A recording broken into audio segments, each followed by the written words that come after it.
So, as belonging to a luxury car segment, we have heard that BMW is coming with an innovation which is vegan leather interior, which is itself a changing innovation in the terms of automobile industry.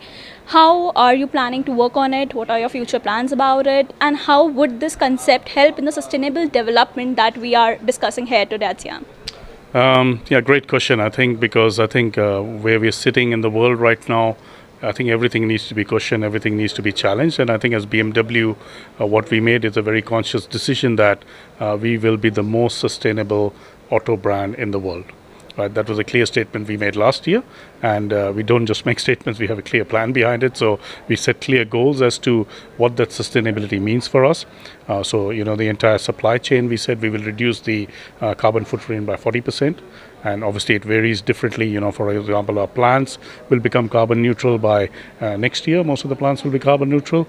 In our supply chain, we reduce it by 20%. In use of the car, we reduce it by 50%. So that's how we achieve that target. And also what we started thinking about is that, sustainability is not only about production, supply chain and usage. It's also about the design of the car.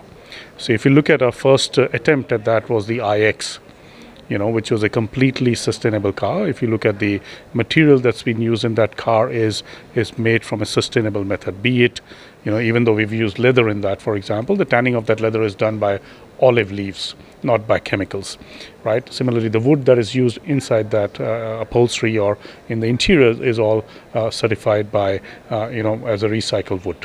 So again, we are making sure there's no impact on the environment. Also, all the metals that are used in there are not from deep sea mining.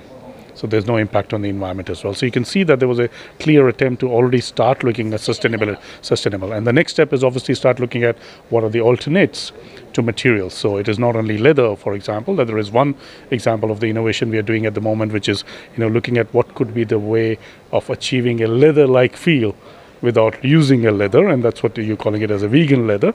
So I call it as an alternate leather as well.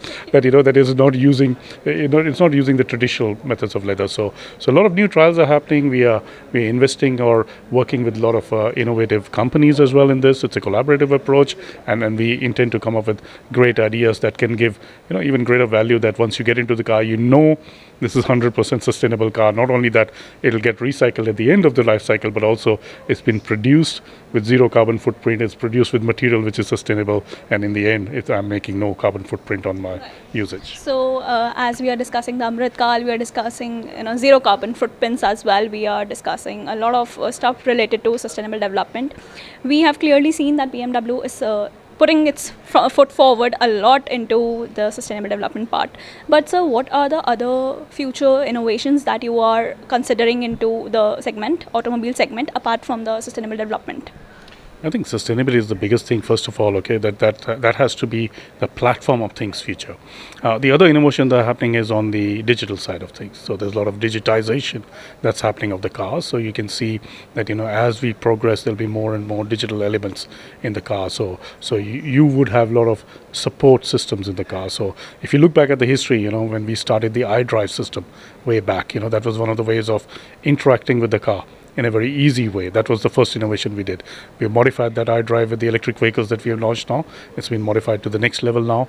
The screen interaction, the touch screens are a beautiful way of people of interacting without looking at buttons. So you can see that the buttons are kind of disappearing from the car, and now all you need is a touch. Absolutely. And those things are hidden because then those buttons appear as and when you need them. So you'll see a lot of those kind of integration of technologies into the car, so that it's not, these separate section of buttons on one side, other dials on the other side. It's all kind of merging into one. That's one. And then also making sure that you're surrounded with a lot of technology that helps you drive, be it heads-up displays that we have, or the parking assist, or the recording of the parking, or the in-car recordings, which help you in case of any incidents as well. Yeah. Thank you so much, sir. It was really insightful. Thank you. Thank you for your time.